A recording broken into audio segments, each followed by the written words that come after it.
Madam नमस्कार जी। हाँ जी, नमस्ते सर। मैडम मैं किसान दोस्त ये जानना चाहेंगे कि अब जैसे यहाँ CPRI में लगभग 5 दिन बाद आपकी बिजाई शुरू होने वाली है, तो 5 दिन पहले CPRI वाले विज्ञानी लोग, टेक्निकल स्टाफ क्या क्या तैयारियाँ करते हैं? तो मकसद इस वीडियो का सिर्फ ये है कि जिस तरह से आप लोगों ने तैयारियाँ करनी है, इसी तरह किसान ने भी तैयारियाँ करनी होती हैं। आपका गवर्नमेंट सिस्टम है, एक सिस्टम है, किसान बेचारा अकेला होता है, उसने अकेले ने बहुत तैयारियां करनी है। तो इसी में बताते बताते हम ये बताना चाहेंगे कोई टेक्निकल बिंदु हों, कोई खेती उनकी सुधर सकती है, उनके बीज की क्वालिटी बढ़िया हो जाए, ये हमारा मकसद रहता है। तो मुझे ये यूँ कहूँ कि 5 दिन पहले कौन से 5 बिंदु हैं जिसके ऊपर आपका पूरा ध्यान है आजकल? और साथ के साथ मैं किसान दोस्तों को बता देना चाहता हूं कि ये सारा कुछ जो यहाँ हो रहा है, यहाँ सिर्फ आलू की बीज की फसल के लिए हो रहा है। यहाँ राशन का काम हम लोग नहीं करते। राशन की बात आप खुद ही समझ लेना। हाँ जी सर, पहले तो सर आपने कहा कि ये गवर्नमेंट सिस्टम है, लेकिन सर हम फिर भी गवर्नमेंट ऑर्गेनाइजेशन होके भी हम प्राइवेट की जैसे काम करते हैं, क्योंकि हम यहाँ ब्रीडर सीड बनाते हैं और हमारा ब्रीडर सीड है वो पूरे देश में जाता है। इसीलिए इसमें हम कोई भी भूल चूक करने की मतलब बिल्कुल एक्सेप्ट नहीं करते हैं। तो क्योंकि CPRI जो है उसमें उसका नाम ही ब्रीडर सीड की वजह से है सर। तो अब 5 बिंदुओं की बात करें हम अगर बिजाई के 5 दिन पहले, तो उसमें सबसे पहले है कि जैसे हमने पिछले वीडियो में बताया कि अगर बारिश नहीं हुई है आपके एरिया में, तो सबसे पहले आपने पलेवा करना है, प्री सोइंग इरिगेशन करना है, जो पंजाबी में कहते हैं रौनी कहते हैं। हाँ जी सर, तो वो ज़रूर करना है, क्योंकि आलू को कभी भी हम सूखी मिट्टी में नहीं लगाना है। टेम्परेचर भी थोड़ा इस बार अभी थोड़ा ठीक ठाक है, तो फिर भी आपने कभी भी बिना इरिगेशन के आलू की बिजाई नहीं करनी है। तो पहला बिंदु हो गया कि जो प्री सोइंग इरिगेशन पलेवा या रौनी है वो आप लोग कर रहे हैं। हाँ, और वो अच्छे से करनी है। हाँ, आपने ये बताया सूखे में कभी आलू नहीं लगाना। अच्छा ये बताइए, सूखे में जो बहुत समझदार लोग हैं वो कहते हैं कि कभी भी सूखे में आलू ना लगाओ, चाहे लेट हो जाओ 5 दिन। ये ऐसा क्यों? सर सूखे में आलू नहीं लगाना चाहिए, क्योंकि एक तो जैसे मेरे हिसाब से जो गर्मी जो मिट्टी गर्म होती है अगर और सूखी होती है, तो उसमें जो स्प्राउट्स है वो अच्छे से नहीं निकलेंगे। आपके जो उगना होता है, जिसको निकलना होता है, वो पौधे सारे अच्छे से यूनिफॉर्म आपकी जर्मिनेशन नहीं होगी। दूसरी बात ये होती है कि जैसे हम बाद में जो पानी लगाते हैं तो वो उतना इफ़ेक्टिव नहीं होता, उतना अच्छे से नहीं होता। और अगर पलेवा करके हम बिजाई जुताई करते हैं तो उससे बाद हमारा खेत और अच्छे से तैयार हो जाता है सर। ठीक। तो मैडम पलेवा के बाद दूसरा कौन सा खास बिंदु है जिसका ख्याल रखना है हम लोगों ने? दूसरा जो सबसे इम्पोर्टेंट बिंदु है सर, वो है जो सीड का ट्रीटमेंट। जैसे हमने पहले बताया कि बोरिक एसिड का हम पहले से करके रखते हैं, और जो अभी जो सीड ट्रीटमेंट है वो इमिडाक्लोप्रिड का करते हैं, जो 17.8% वाली है, उसका 4 ml। चलिए हम लोग वहीं पे जाके देखते हैं जहाँ पे आप लोग स्प्रे कर रहे हैं। मैडम CPRI में मुझे पता है कि हम लोग बीज को पहले से ट्रीट करके ही कोल्ड स्टोर में रखते हैं। हाँ जी सर। लेकिन आज कौन सी ट्रीटमेंट चल रही है, ये बताइए आप। सर कोल्ड स्टोर में रखने से पहले हम बोरिक एसिड का ट्रीटमेंट करते हैं। जो भी फंगस वाली जो बीमारियां लगती है, जैसे स्कैब है या काली रूसी है, वो उनसे बचाने के लिए, मतलब जो फफूंद से बीमारियां लगने वाली उसका इलाज तो करके पहले ही रख देते हैं जो कि बोरिक एसिड से आपके हो जाता है। हाँ जी और सर। ये क्या है फिर? आज जो सर हम स्प्रे कर रहे हैं ये बहुत ही ज़रूरी है। जो भी जैसे आलू में 2 टाइप जो बीमारियां लगती है, वो 2 कीड़े होते हैं मेन, जिनसे कि वायरस फैलता है। तो उसमें पहला है सफ़ेद मक्खी और दूसरा है तेला चेपा या एफिड जिसको बोलते हैं। मतलब एक हो गया सफ़ेद मक्खी, दूसरा हो गया चेपा या एफिड जिसको, हाँ जी, हाँ जी सर, हाँ जी। तो ये जो आज स्प्रे कर रहे हैं सर, ये हमारा जो अभी इस टाइम जैसे कि थोड़ा टेम्परेचर हमारा ज़्यादा है, तो इस टाइम पे सफ़ेद मक्खी का खतरा बहुत ज़्यादा रहता है। ठीक है। तो अक्टूबर और जो नवंबर 15-20 तक जो है वो सफ़ेद मक्खी का खतरा रहता है। ठीक है। तो ये जो स्प्रे किया है सर हमने इमीडा क्लोरोफिड का किया है।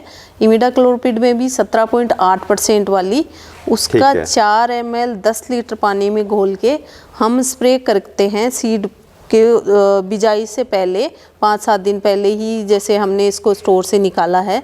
निकाल के जैसे ही इसमें थोड़ी सी स्प्राउटिंग स्टार्ट हो गई है तो हम इसमें इमीडा का स्प्रे हमने किया है।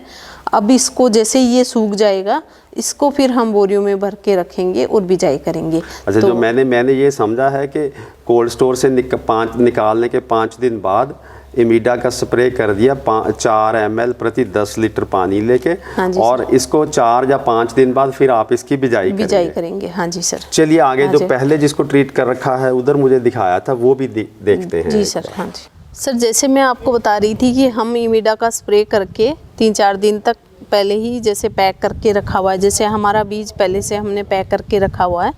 तो इसमें आप देख सकते हैं सर, मतलब ये आपने इमीडा की स्प्रे करके जो अभी आपने दिखाई थी, उसको तो उसके बाद आपने सुखा के ये पैक कर दिया है।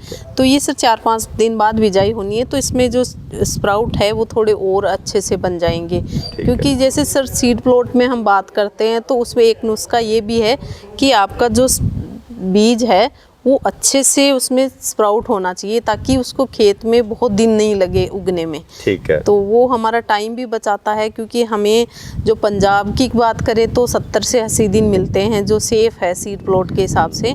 तो वो जो टाइम है वो हमारा बच जाता है। अगर अच्छे से मैं आपकी बात समझ पाया कि मान लो अगर ये इस तरह से कल्ले नहीं निकले, स्प्राउटिंग नहीं करवाई आपने, जल्दी से जल्दी बो दिया कोल्ड स्टोर से ले आके 1-2 दिन के अंदर ही, तो ये निकलने में ही कितने दिन खा जाएगा? तो टोटल दिन ही आपके पास 70 हैं। हाँ जी, तो हाँ 70 के में से 5-6 दिन तो इसने ऐसे ज़्यादा वेस्ट हो जाएंगे, उसको बचाने के लिए आप ये कर रहे हैं। ठीक है। हाँ जी सर। ठीक है। चलिए मैडम, और छोटी छोटी कोई चीज़ें इन दिनों में आप ख्याल रखते होंगे, क्योंकि अब काम तो सर पे आ गया है। हाँ जी सर। हाँ जी सर, हमारा जो खाद है वो ऑलरेडी तैयार है। हम बिल्कुल अच्छे से तैयारी करके बैठे हैं कि जैसे ही प्लांटिंग होगी तो 2 दिन पहले यूरिया डाल के और उसके बाद DAP MOP हम प्लांटिंग के टाइम डाल देंगे, तो हमारा तैयार है सर। उसके बाद चलिए मैं यहाँ ये मेंशन करना चाहता हूँ किसान भाइयों को कि जो खाद है, उर्वरक हैं, इनका बैलेंस इस्तेमाल करना बहुत ज़रूरी है। हमारे इसी चैनल के ऊपर कितनी खाद डालनी चाहिए, कब डालनी चाहिए, ये वीडियो पहले से पड़े हुए हैं, हम लोग उसका लिंक दे देंगे।